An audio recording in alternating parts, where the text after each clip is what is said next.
안녕하세요. 사연 읽어주는 남녀 예디야기입니다. 오늘도 찾아주신 여러분 감사드리며 구독과 좋아요 부탁드릴게요. 그럼 바로 오늘의 사연 소개해드리겠습니다.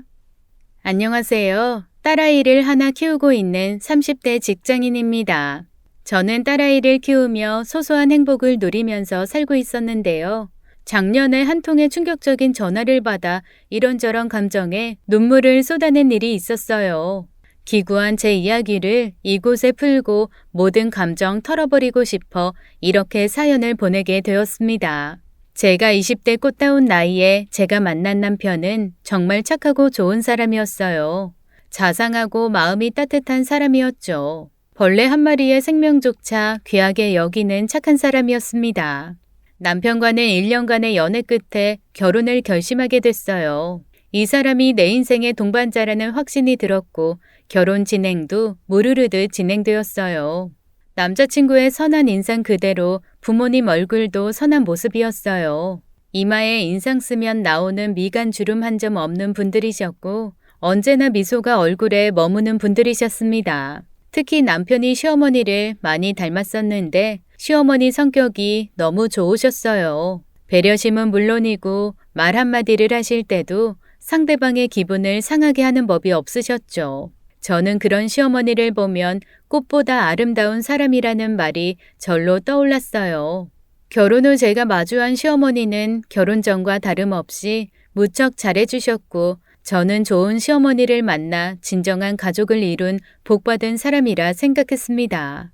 저에겐 부모님이 안 계세요. 어릴 때 두 분 다 사고로 돌아가셔서 보육원에서 자랐습니다. 고등학교를 마치자마자 스스로 돈을 벌기 위해 기회가 되는 대로 열심히 일했어요. 마트 캐셔와 빵집 알바 등 여러 가지 일들을 하면서 저 스스로 자립해 나갔죠. 제가 25살 무렵에 일 다니던 마트가 멀리 이전하게 되면서 어쩔 수 없이 일을 그만두게 되었어요. 저는 다시 일을 구하려고 구직 사이트를 보게 되었죠. 가까운 곳 중에 마트나 빵집 아르바이트 직원 구하는 게 없어서 허탈해하고 있는데 카네이션 파는 알바가 눈에 들어왔습니다. 그때가 5월이었어요. 어버이날과 스승의 날을 앞두고 단기 아르바이트를 구하고 있는 거였죠. 저는 일단 이거라도 하면서 일이 구해질 때까지 기다려야겠다 생각하고 그곳에 적힌 전화번호로 연락을 하게 되었습니다. 전화기 너머로 꽃집 사장님의 상냥한 목소리가 들려왔어요. 사장님은 여자분이셨는데 제 나이와 판매 경험 등 몇 가지를 물으시고는 시간과 장소를 알려주시며 꽃가게로 오라고 했습니다. 제가 찾아간 그곳은 꽃향기로 가득한 아주 예쁘고 작고 아담한 꽃가게였어요.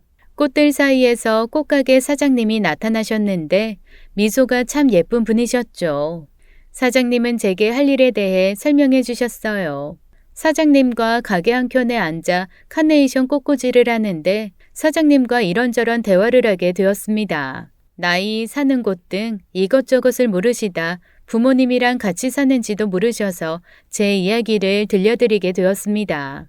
사장님은 제게 혼자서 이렇게 열심히 살고 있으니 하늘에 계신 부모님도 분명 기특해 하실 거라고 좋은 말만 해주셨어요. 사장님과 이런저런 대화를 나누다 보니 한 남자가 꽃가게로 들어왔죠. 꽃가게에 들어오자마자 사장님을 안아주며 인사하는 그 사람은 바로 사장님의 아들이었습니다. 얼굴에 구김살 하나 없이 밝은 미소를 가진 남자였는데 이 사람이 바로 제 남편이에요. 앞으로 제가 사랑하게 될 남자였죠. 저는 사장님과 함께 만든 카네이션들을 그 사람 차에 싣고 초등학교 앞에 가서 카네이션을 팔게 되었어요. 사장님처럼 성격이 참 밝고 심성이 착해 보이는 사람이었습니다.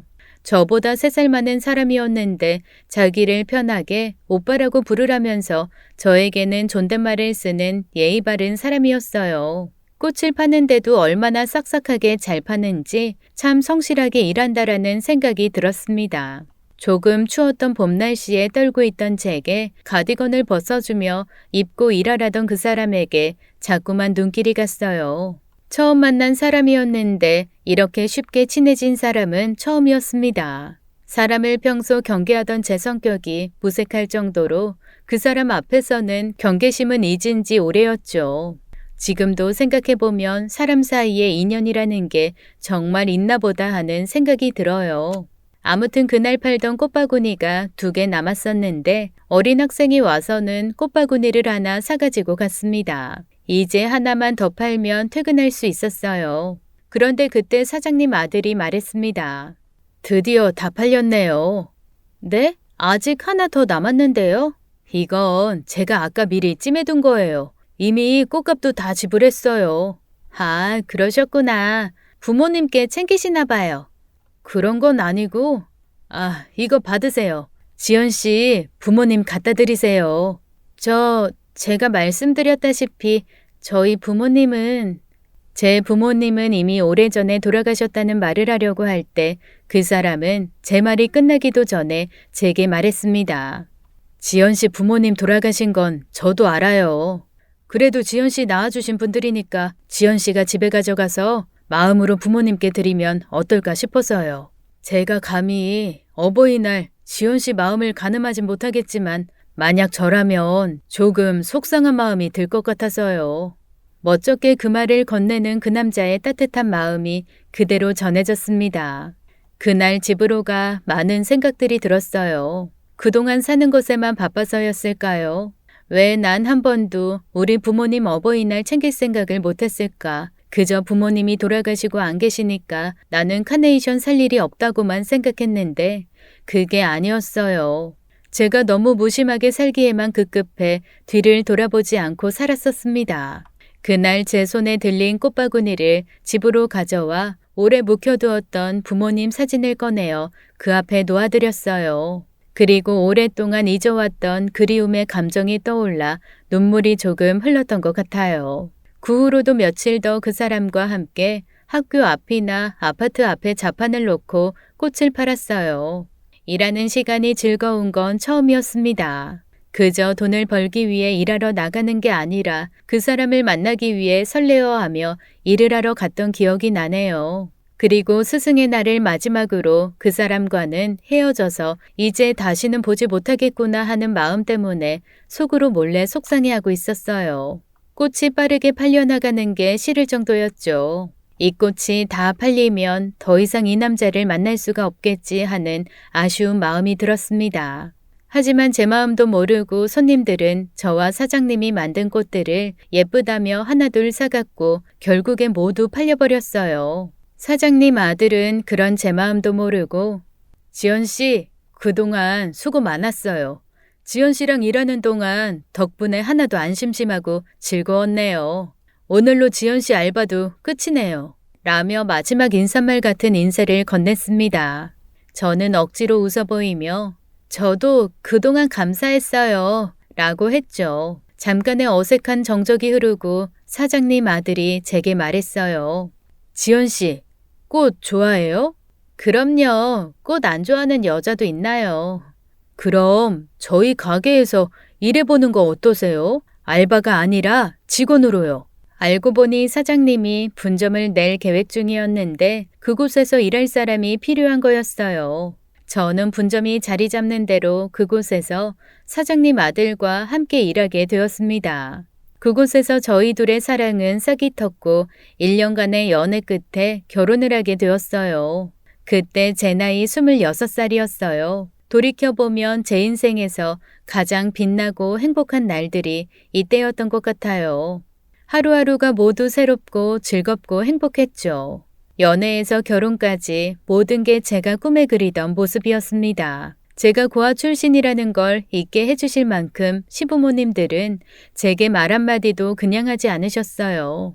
시부모님의 말 속에는 늘 배려심이 숨어 있었습니다. 우리 예쁜 며느리라는 말을 입에 달고 사셨어요. 시부모님과 남편의 사랑 속에서 저는 아기를 갖게 되었죠. 시부모님은 저와 남편 못지않게 무척 기뻐해 주셨어요. 제 남편보다도 제가 먹고 싶은 것들을 더 잘 챙겨주셨죠. 임신하고 점점 배가 나오기 시작할 때 시어머니가 저를 데리고 옷가게를 가셔서는 손수 인부복도 사주셨어요. 매장에서 제일 좋은 옷을 골라서 입어보라 하셨고 거울 옆에 서 있는 절 보면서 아이고, 우리 딸 예쁘다 라고 하시곤 했죠. 시어머니는 저를 평소에 딸이라 불렀습니다. 우리 딸이 저를 부르는 호칭이었죠. 시어머니는 제게 엄마라 부르라고 하셨어요. 그렇게 지내다 보니 저는 시어머니와 정말 엄마와 딸 관계라는 착각이 들 정도로 사이좋게 지냈습니다. 저는 부모님이 안 계셔서 그런지 그 호칭이 좋았어요. 그래서 그런지 가게 점원들은 저희 고부 사이가 너무 다정해서 엄마와 딸인 줄 알았죠. 그럼 저희 시어머니는 우리 딸 너무 예쁘지 않아요? 라고 하시곤 했어요. 만삭에 가까워진 불룩한 배를 안고 시어머니와 함께 아기 용품들을 사러 다닐 때도 시어머니는 제가 넘어지진 않을까 노심초사하며 제 팔을 항상 꼭 붙잡고 다니시곤 했어요. 그렇게 항상 저를 아껴주셨습니다. 제가 아기를 낳던 날 시어머니는 엄마라는 빈자리가 느껴지지 않을 만큼 제 옆에서 저를 지켜주셨어요. 진통이 오기 시작할 때부터 옆에서 머리를 쓰다듬어 주시고 잘하고 있다며 힘내라고 응원도 해주셨어요.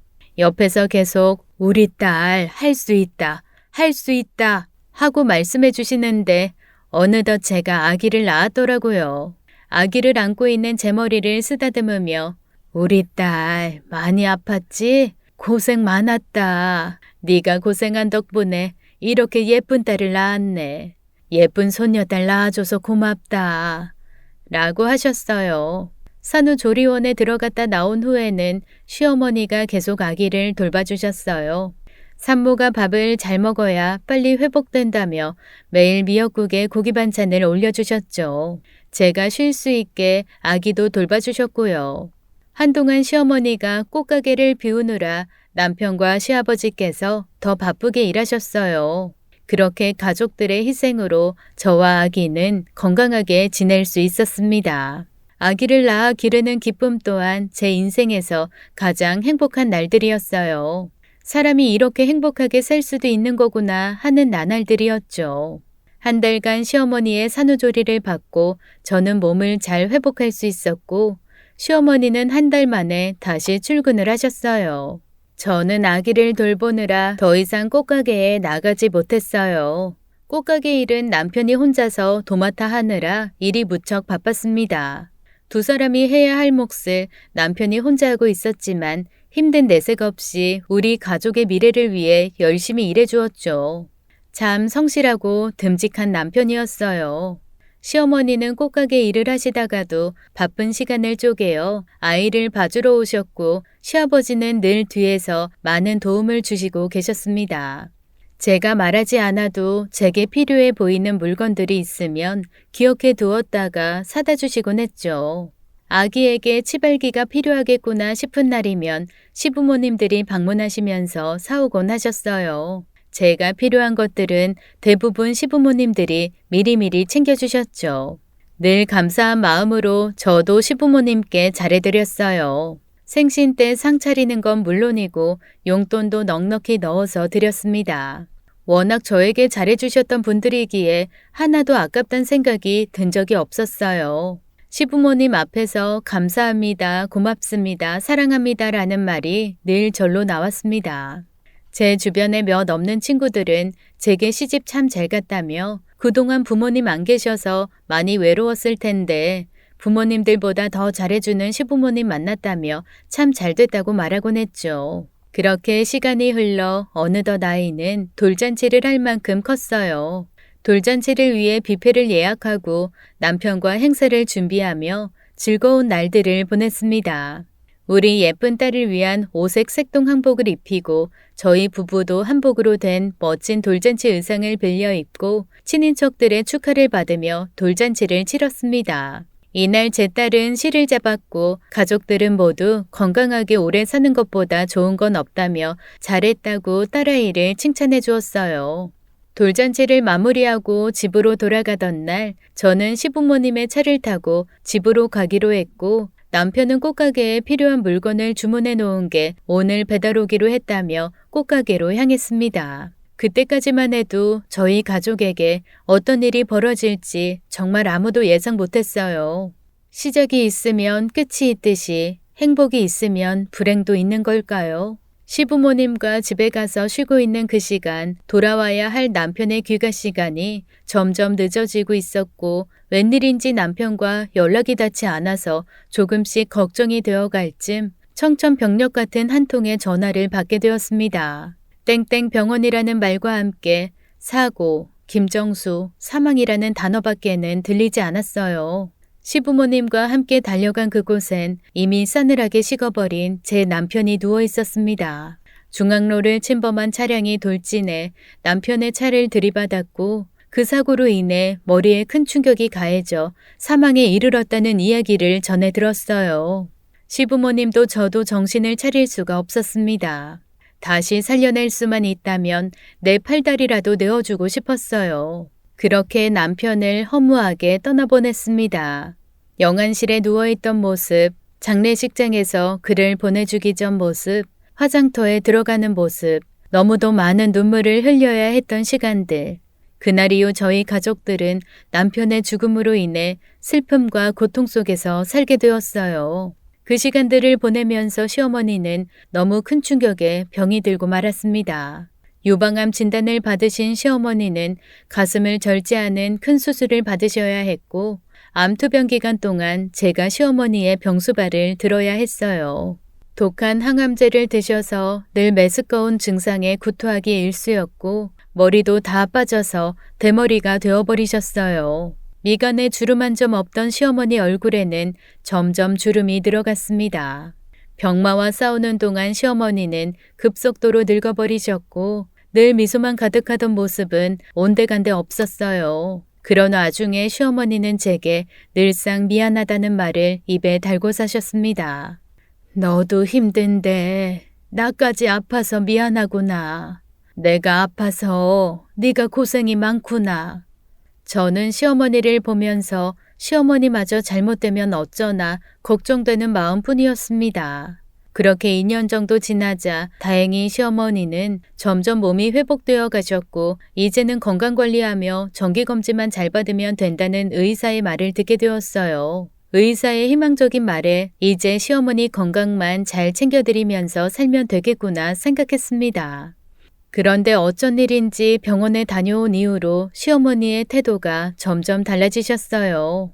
그날도 평소와 다름없이 시어머니를 위해 밥상을 차렸습니다. 시어머니에게 가장 중요한 게 식단이라 생각했던 저는 암 환자들을 위한 레시피가 나온 요리책을 보며 반찬들을 준비했어요. 그런데 시어머니는 한참을 밥상을 바라보시더니 너는 이걸 지금 나보고 먹으라고 차린 거냐? 넌 아직도 날 암 환자 취급하는구나.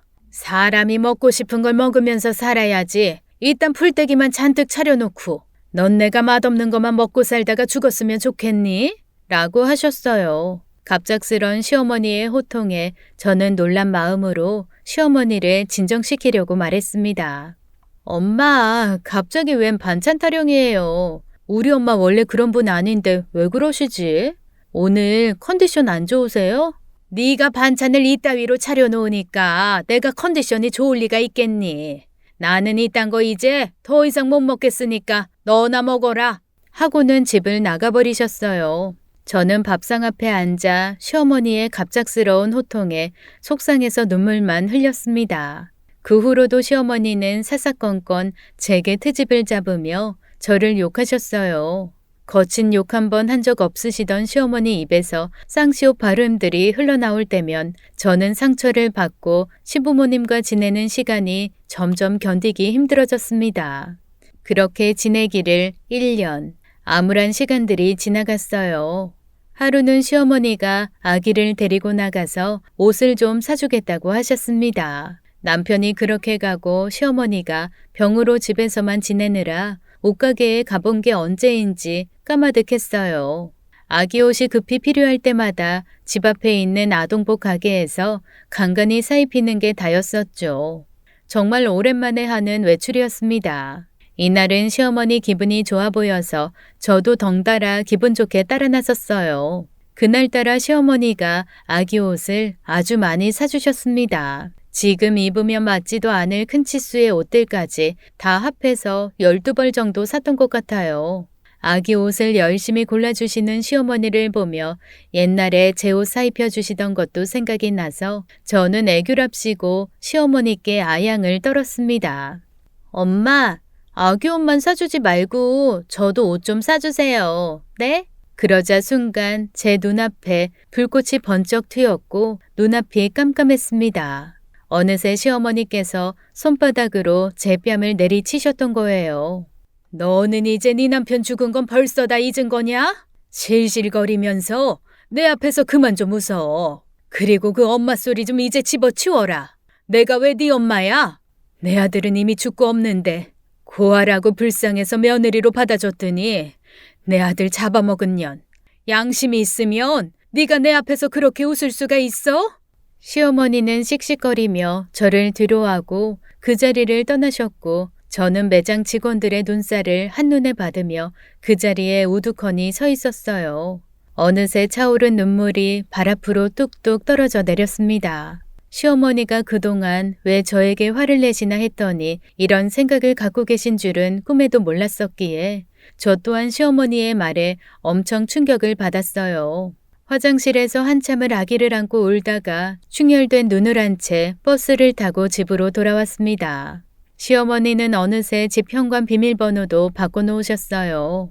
저는 하루 종일 아기를 안고 문 밖에 서 있었고 퇴근하는 시아버지가 저를 보시고는 집으로 데리고 들어가셨어요. 시아버지와 시어머니는 안방에서 말다툼을 하시는지 고성이 오고 갔고 며칠 후 시아버지가 저에게 충격적인 말을 전하셨어요.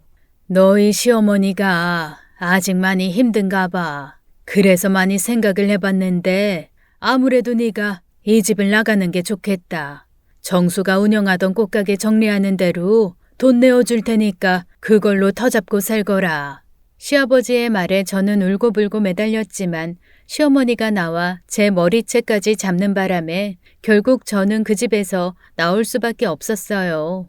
부모에게 버려진 기분이 이와 같을까 가슴 저리게 아픈 마음을 안고 다시 세상에 홀로 서야겠다고 마음먹었습니다. 시아버지가 쥐어준 돈으로 작은 집을 구했고 나머지는 전부 은행에 넣어두었어요. 그리고 저는 아이를 24시간 운영하는 어린이집에 맡기고 일을 다시 시작했습니다. 이제 세상에 내게 남겨진 가족은 내 딸뿐이라는 마음으로 몸이 부셔져라 일했어요. 내가 능력을 키우고 돈을 벌어야 우리 딸이 나처럼 외롭게 살지 않을 거라고 생각했습니다. 그렇게 한 해, 두 해 시간이 지나갔어요. 시부모님이 나를 쫓아내던 날의 원망은 어느새 가슴속에 묻어버렸고 저는 오직 딸아이만 바라본 채 하루하루를 살아냈습니다. 그렇게 지내면서도 시어머니, 시아버지 생신 때마다 찾아갔지만 언제나 문전박대를 당하고 돌아오곤 했어요. 그럼에도 자꾸 찾아오는 제게 시어머니는 소금을 한 바가지 뿌리시며 정말 징글징글하다. 한 번만 더 찾아오면 이사가 버릴 테니까 그런 줄 알아. 라고 하셔서 더는 대놓고 찾아갈 수도 없었습니다. 그래서 시부모님이 산책 나가시는 시간에 맞춰서 가끔씩 몰래 찾아가 먼 발치에서 시부모님의 얼굴만 확인하고 돌아오곤 했어요. 아무리 저를 내치셨어도 저한테는 부모님과 다름없는 분들이셨기에 늘 건강이 걱정되었으니까요. 그러던 어느 날 멀리서 지켜보던 제 모습을 들키고 말았습니다. 5살 딸아이의 손을 잡고 서 있던 저를 발견하신 시어머니가 역정을 내면서 제게 달려오셨어요. 저는 딸아이에게 할머니라고 인사하라고 시켰는데 시어머니는 제 딸아이는 본체만치 하시고는 역정 내시기에 바빴습니다. 내가 찾아오지 말랬는데 왜 자꾸 찾아와? 넌 어른들 말이 우습니? 이러니까 내가 너를 미워하는 거야. 한 번 말하면 말귀를 못 알아들으니까 내가 너 때문에 정말로 이사를 가버리든가 해야지. 정말 안 되겠네. 라고 하시곤 집으로 들어가셨어요. 한 번쯤 손녀딸 얼굴이 보고 싶을 만도 한데 저렇게 역정을 내시는 것보다 제 딸아이를 본 척도 안 하시던 모습이 서러워 그저 눈물만 흘러나왔습니다. 그 일이 있은 후부터는 시부모님의 모습을 어디에서도 볼 수 없었어요. 저 때문에 정말 이사를 가버리신 것 같았습니다. 그렇게 3년의 시간이 흘렀고 제 딸아이는 어느새 8살이 되었어요. 그런데 어느 날 충격적인 전화 한 통을 받게 되었습니다. 이지연 씨 되시죠? 여긴 땡땡 공증사무소인데요. 최순영 씨 상속 문제로 전화드렸습니다. 최순영이라는 말에 저는 급한 마음으로 공증사무소로 찾아가게 되었어요. 그리고 그곳에서 저는 시아버지를 만날 수 있었습니다. 어느새 많이 늙어버리신 시아버지는 제게 미안하다는 말과 함께 시어머니가 돌아가셨다는 말을 전해주셨어요. 시아버지는 제게 너희 시어머니 너무 원망하지 말거라. 누구보다 널 아끼고 사랑하셨다. 너에게 거짓으로 모지말을 할 때마다 눈물로 밤을 지새우고 너를 걱정했단다. 젊은 네가 우리만 모시고 살다가 새 인생 시작하지 못할까봐 일부러 더 못되게 굴었어. 그동안 마음에 상처받았다면 내가 대신 사과하마. 하지만 전부 진심이 아니었으니 마음에 담아두지 말거라. 그리고 너희 시어머니 유언대로 시어머니가 남긴 모든 유산은 손녀딸 앞으로 남기기로 했다. 라고 하셨습니다. 시아버지의 말을 듣는 저는 눈물 콧물이 범벅이 된 채 계속 울기만 했어요. 시아버지께 지금부터라도 아버님 모시면서 살고 싶다고 했지만 시아버지는 너희 엄마가 그렇게 맘 아파하면서 너를 떼어냈는데 어찌 내가 이제와 너랑 같이 살 수 있겠냐. 그리고 이제 나는 혼자가 편하구나. 그러니 너도 과거는 훌훌 털어버리고 네 인생 살거라. 라고 하셨어요. 아버님은 그렇게 말씀하셨지만 그 후로 저는 시아버지 반찬을 이것저것 챙겨서 딸아이 손을 잡고 놀러가곤 합니다. 시아버지도 몇 번 거절하시다가 이젠 포기했는지 그냥 받아주시네요. 딸아이도 할아버지가 생겨서 너무 좋다고 합니다. 저는 지금도 저희 시어머니가 너무 보고 싶어요. 저에게 모질게 대했던 모습보다는 저한테 잘해주셨던 기억만 떠올라요. 엄마보다 더 엄마 같았던 우리 시어머니 참 꽃같은 분이었는데 너무나 빨리 하늘로 가셨네요. 아마도 하늘에서 제 남편 챙겨주려 빨리 가셨나 보다 싶습니다. 부디 그곳에선 두 분 모두 평안하시길 바라며 이 글을 마칩니다. 제 이야기 읽어주시고 들어주신 여러분 감사드려요. 지금까지 사연 읽어주는 남녀 옛 이야기였습니다. 오늘 이야기가 좋으셨다면 구독과 좋아요 부탁드리며 저희는 다음 사연으로 돌아오겠습니다. 감사합니다.